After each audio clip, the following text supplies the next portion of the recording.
Como les dije al inicio, hoy vamos a analizar la política comunicacional del gobierno. He invitado para esta noche las damas primero a doña Carmen Inver Brugal, que ustedes saben que es familia de CDN, familia mía, es apellido CDN.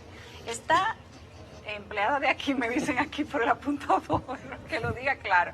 Felipe Vallejos, que es consultor en comunicación, y está Raúl Hernández, que es experto en gestión de proyectos, planificación y desarrollo. Buenas noches a todos. Muchas gracias. Cuando se habla de comunicación, ellos tienen como una expresión amable porque tienen sus carabinas preparadas. Están listos. ¿Cómo analizan ustedes este año y un par de meses de política comunicacional del gobierno? Van cerca de 13, 14 veces que se emiten informaciones y que luego se corrigen, por decirlo de alguna manera, porque le hacen correcciones.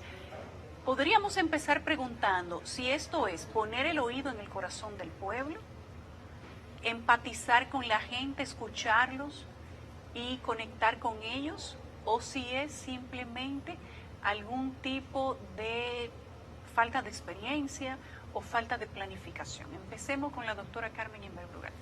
Bueno, el dilema es que yo he escuchado lo que ellos piensan al respecto. Entonces te lleva a Gabela. Entonces yo no quiero coincidir con ninguno de los dos, porque los caballeros dicen, bueno, eso lo hacen siempre, eso es... Mira, quizás hay y naturalmente yo no soy experta en estos asuntos, he comunicado desde los años 90, pero hay una especie de percepción, y siempre he dicho que la narrativa presidencial es excelente, los estrategas son excelentes. Pienso que está dirigida a un grupo social, no sé hasta qué punto desde esa clase media, pop y de plaza va bajando a las otras clases, aunque es muy pegajoso todo, pero este asunto de decido y después para atrás, y nosotros que hablábamos de Camaño, de regímenes autoritarios, puede ser fascinante porque mira qué horizontal es el presidente. Pero mira qué humilde. Sí, todavía no hemos llegado al momento de la absoluta democracia participativa que ni siquiera en Grecia existió, donde el que tiene el mandato del electorado, tiene que consultarlo todo, porque eso, con todo el respeto, y con todo el respeto a esa plaza demandante, y ni siquiera estoy diciendo las redes, que las redes me digan lo que yo debo hacer, pero de alguna manera por eso él es el presidente de cualquier país, es el primero entre los iguales. Y aunque sea autoritarismo, aunque sea machismo, pero tú necesitas saber que hay una persona que tiene, y voy a decir algo que como feminista es horrible, pero que tiene el mando de la cosa pública. Entonces, qué bonito, qué presidente que escucha, que oye, pero ¿a quién escucha? ¿A quién oye? ¿Y por quién detiene algunas medidas? Que en cierto sentido algunas son muy importantes. Entonces eso es lo que pienso hasta ahora. Felipe Vallejos. Gracias, buenas noches. En términos generales creo que el gobierno siempre es comparado odiosamente con su antecesor. Le tengo innumerables críticas públicas y por tanto he sido tachado de antidanilista o leonelista, bueno. Pero siempre he dicho que el gobierno de Danilo Medina 2012-2016 específicamente, es para enmarcarlo en términos comunicacionales. Fue magistral. Me parece que llegaron con una hoja de ruta muy clara y eso evidentemente marcó en muchos sentidos la popularidad de Medina porque sabía a lo que iba. Incluso siempre dije o sentí que venía con el plan de reformar la Constitución para permanecer un periodo más, como así ocurrió evidentemente. Luego ya el desgaste propio del ejercicio del poder 2016-2020 le pasó factura junto a otro tipo de factores que se extrapolan desde la comunicación pero van más allá de la comunicación. En el caso del presidente Luis Abinader sentí del principio que venía en un contexto muy difícil que es de pandemia, pero también sentí que se apresuró a ser la figura estelar a nivel nacional desde que ganó el 5 de julio hasta el 16 de agosto del año 2020, causando expectativa todas las tardes con esto de los tuit decretos, diciendo fulano de tal será nombrado el 16 de agosto en tal posición. Entonces, adquirió el protagonismo, inmediatamente ganó las elecciones del 5 de julio y me parece que no respetó el proceso de transición entre el 5 de julio y el 16 de agosto y comenzó ese desgaste natural de un gobierno que, dicho sea de paso, venía con una presión extra porque la luna de miel no iba a ser tal, dada la situación general. Y evidentemente todos los dardos apuntaron a la hoy ministra de Cultura, pero sin embargo está requete contra demostrado que no era la culpable de la situación general de las críticas a la comunicación del gobierno, porque aunque el gobierno emite una táctica o pone en práctica una táctica que es la de soltar un rumor para luego echar para atrás, como diciendo escuchamos al pueblo, muchos gobiernos lo hacen, creo que de alguna forma está jugando peligrosamente con la línea de abusar de esa táctica para que el PLD siga machacando con esta teoría de que el gobierno del PRM improvisa, que no sabe gobernar. Eso es el mensaje que va calando de parte del PLD en algunos sectores de la sociedad dominicana, porque real efectivamente, sea estratégico o no, están recurriendo a esta táctica de soltar un rumor como lo fue la reforma fiscal y sale el presidente Abinader a decir no hay reforma, muy bien presidente. Tal cosa, porque lo hizo el presidente Medina también al principio del 2012, si recordamos, cuando dijo la nómina pública debe bajar de 600.000 a 150.000 o 250.000. Obviamente el país se paralizó el país, y luego, día después sale Marchena, así que el presidente le dio la orden de dejar eso sin efecto. Bravo, presidente. Entonces, este tipo de tácticas son usadas, pero considero que están en en esa línea muy delgada de abusar de una táctica que se les puede ir en contra.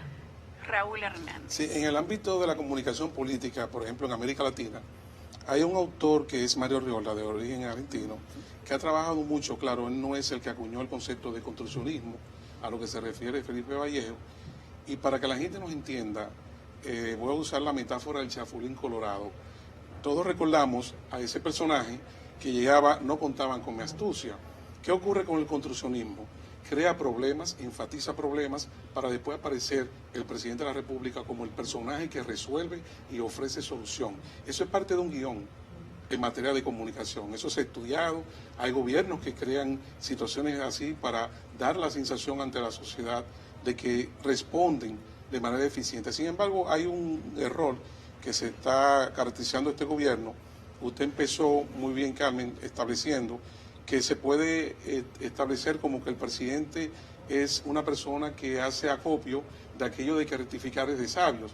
Sin embargo, hay un riesgo muy alto en esta situación, porque recordemos que en materia de comunicación tenemos que ver la parte de la percepción.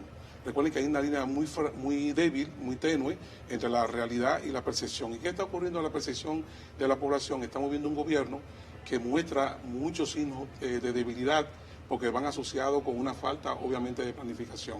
Pero quiero destacar un elemento que ha salido a la luz ahora en el debate nacional, con este tema de la terciarización, del fideicomiso, todo el debate que se ha generado en la sociedad dominicana, y se ha pasado por alto una información que se dio a conocer en octubre del año pasado.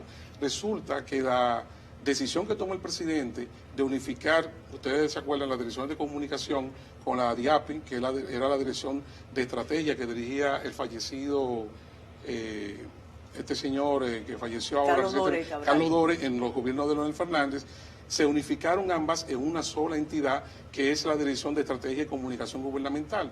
Pues miren, curiosamente, el gobierno llamó a una licitación, Carmen, de 400 millones de pesos para contratar a un tercero para que le haga todo el tema de la gestión de la comunicación, desde un plan hasta todo el proceso que tiene que ver. Pero eso no era la colocación de publicidad.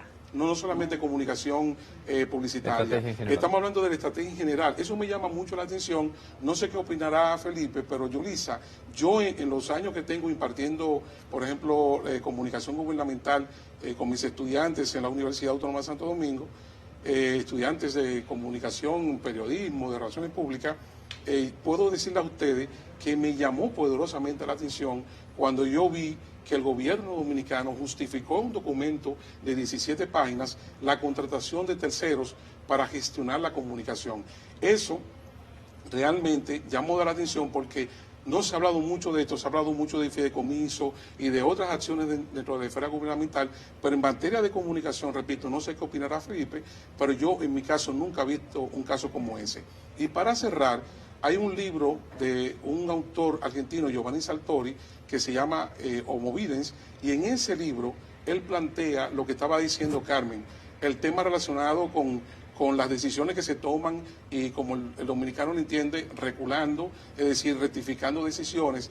Hay un calificativo que utiliza Giovanni Sartori en su libro, que él habla de la sondeodependencia. Él acusa a gobiernos en los Estados Unidos que toman las decisiones y dependen mucho de ese monitoreo de la opinión pública que se lleva a cabo cada semana. Y él establece que esos son gobiernos sondeodependientes. Y llevando esto al terreno dominicano, tenemos entonces una gestión de gobierno donde el gobernante, es decir, el presidente de la República, asume todo el protagonismo y eso implica muchos riesgos porque su personalidad que proyecta en la sociedad se va a ver muy erosionada porque va a haber mucho cuestionamiento de sectores que no están de agrado. Por ejemplo, ahora se está discutiendo el tema de los impuestos a Netflix, a sectores de clase media que se van a ver afectados por este tipo de decisiones. Entonces, el presidente de la República es la figura que asume todos estos procesos de transmisión de mensajes desde la esfera gubernamental y vemos entonces un gobierno que tiene una ausencia de voceros. Es tan así, y ahí termino este planteamiento, que Yayo, que es el director de aduanas, ahora ustedes pueden apreciar lo que acaba de ocurrir.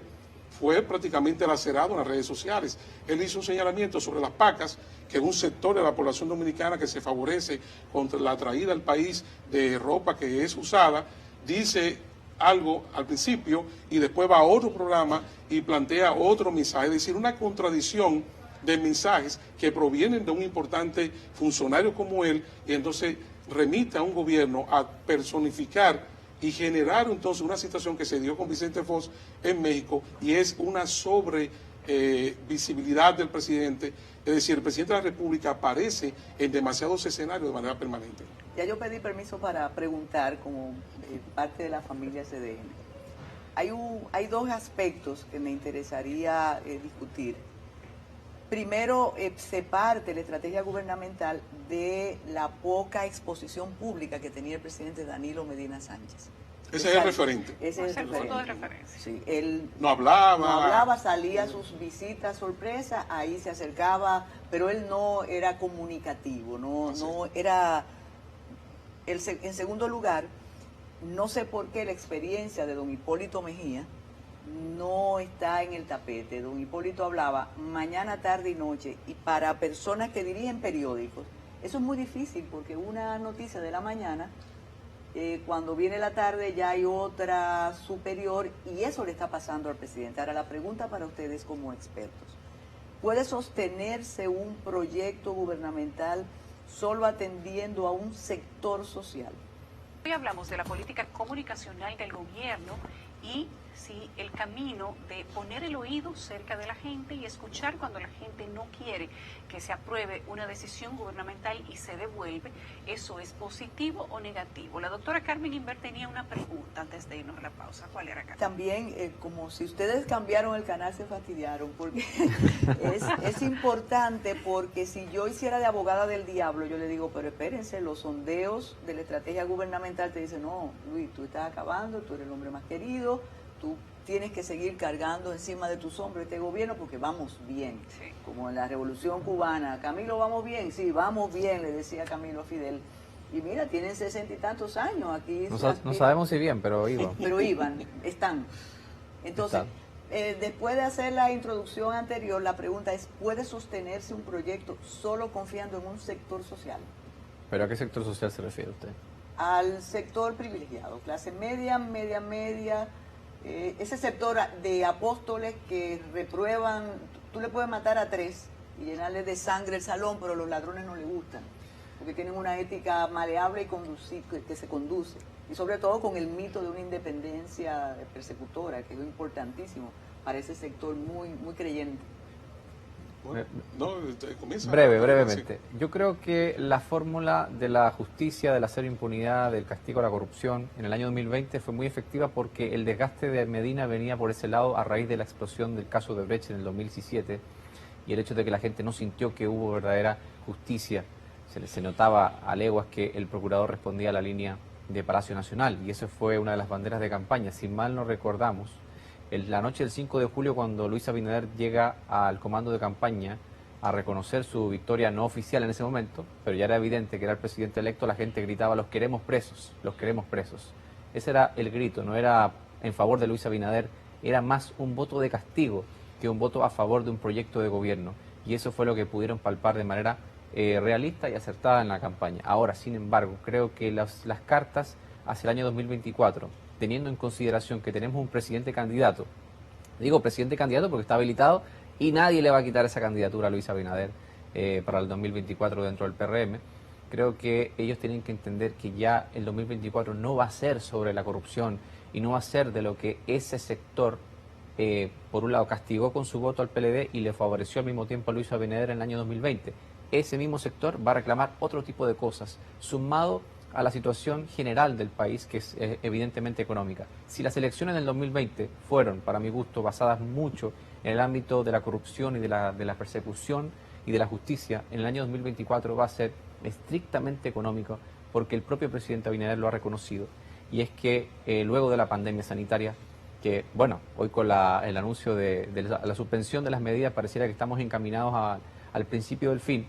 Pero la gente parece que está haciendo fiesta con el anuncio de hoy. Porque... No le hemos ganado la pandemia, pero esas medidas las podremos analizar. Pero creo que el 2024 se va a basar mucho en la parte económica y creo que habrá otras preguntas y habrá que encontrar otras respuestas porque son diferentes al año 2020. Y creo que esa es la gran lección también, ya para pasar, la gran lección de los líderes políticos de antaño de este país, que piensan que porque lo hicieron bien en el 2004, 2096, son las mismas respuestas que tienen que tener en la actualidad, y este país cambió y cambia radicalmente en 4 años, y así lo va a demostrar en las próximas elecciones. Si Luis Abinader no sabe leer al mismo sector que lo llevó al poder en el año 2020, pudiera complicarse el panorama.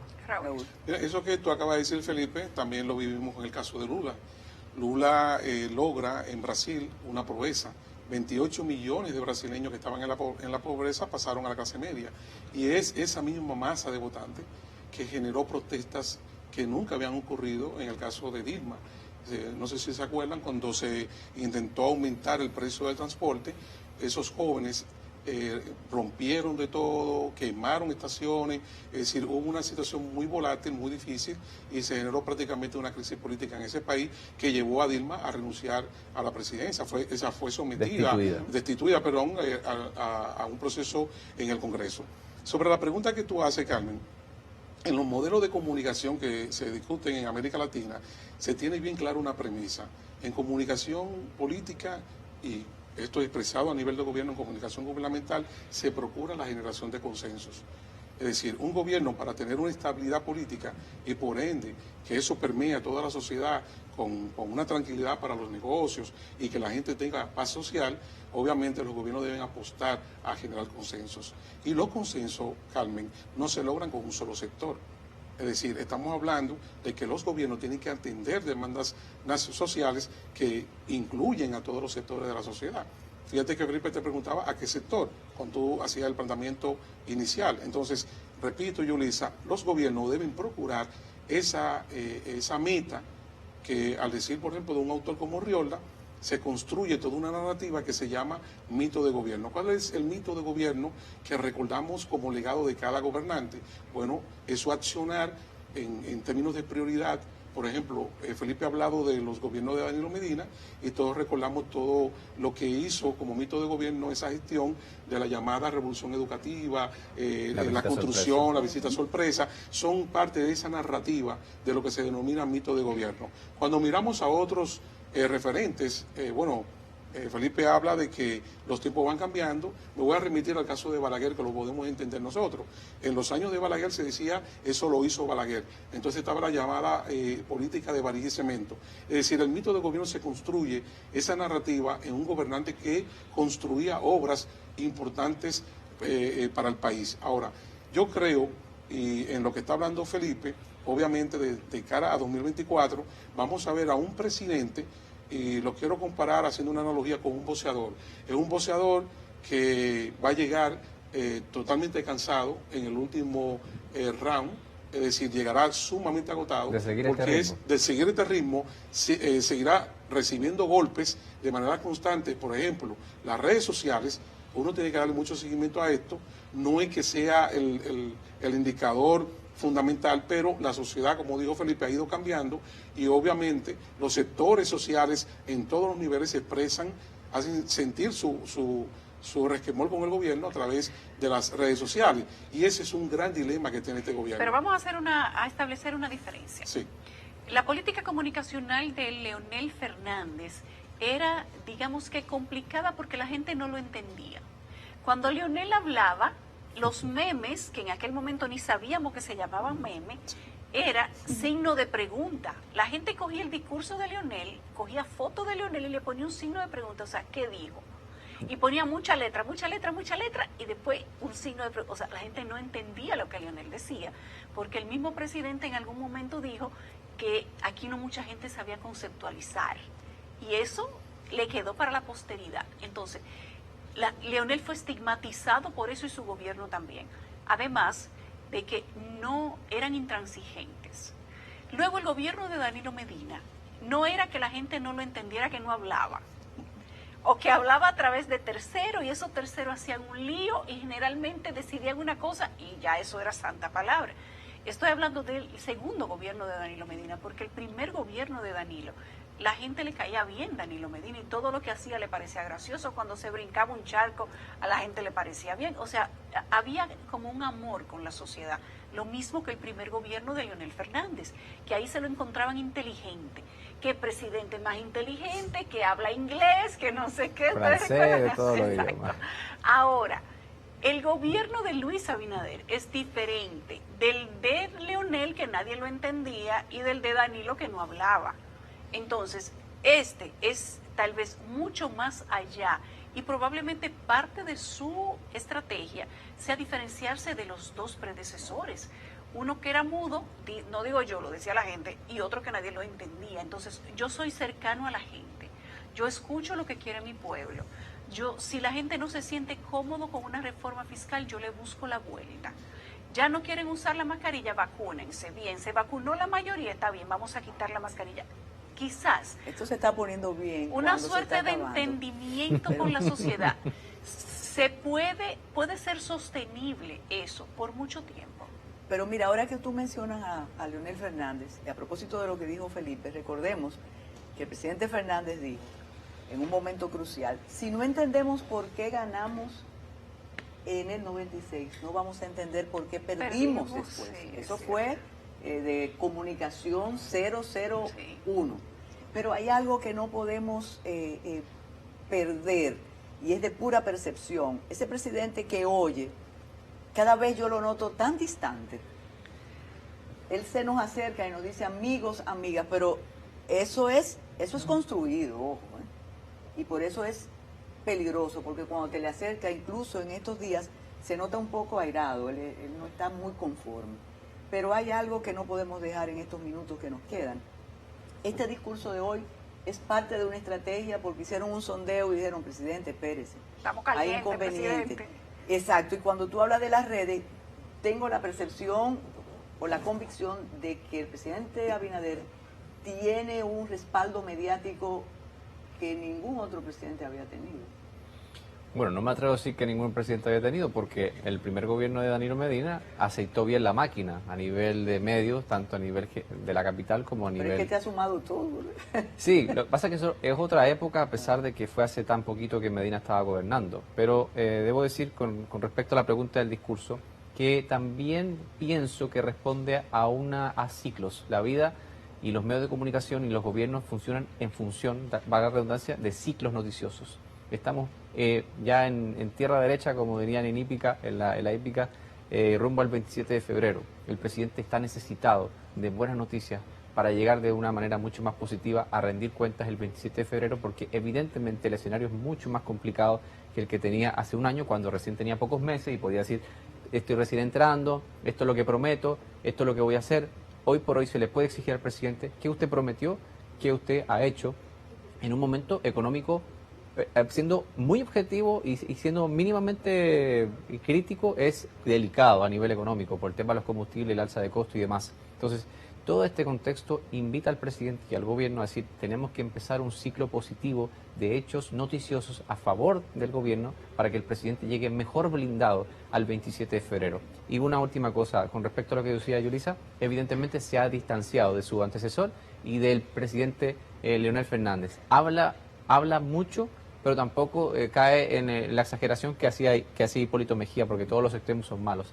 Sin embargo, creo sinceramente que el estilo actual de comunicación, por el nivel de exposición... No hablamos de lo de Hipólito, si la calle está dura, súbase a la acera. Súbase a la acera. Si los huevos tan caros, vaya a ver cuánto cuesta a la gallina poner Claro, huevo. ese tipo de cosas. Entonces, el presidente Abinader me parece que no es sostenible. Si él está visualizando un proyecto a 8 años, no es sostenible este modelo de comunicación de ese nivel de exposición. Y lo más importante es que a nivel interno del gobierno no están todavía monolíticos en términos de la estrategia de comunicación, porque hoy en la mañana le preguntaron al gabinete, al Ministerio de Salud, si eran ciertos estos rumores del levantamiento de las restricciones, y resulta que ellos dijeron que no. Y ahora en la noche el presidente me dice que sí.